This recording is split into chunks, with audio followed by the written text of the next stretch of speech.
Our first solar systems were, it cost $1 per watt. That maybe doesn't mean much for everyone, but we now probably pay about 18 to 15 cents.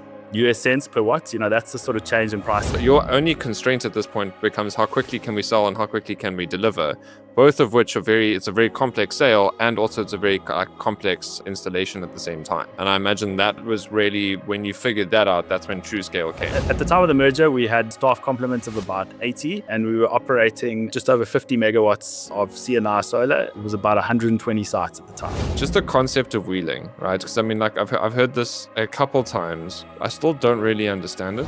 Who you're competing against is actually the local utility, Eskom.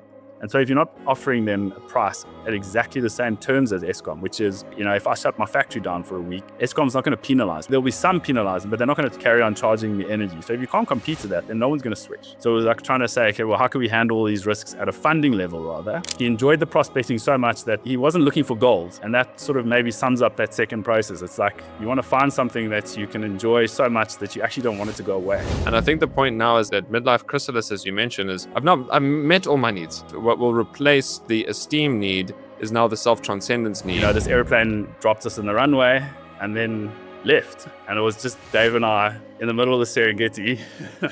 And all there was this like watchtower that long ago closed up and locked up. And then it started getting dark. No one's come to pick us up. And there's no cell phone signal or anything there.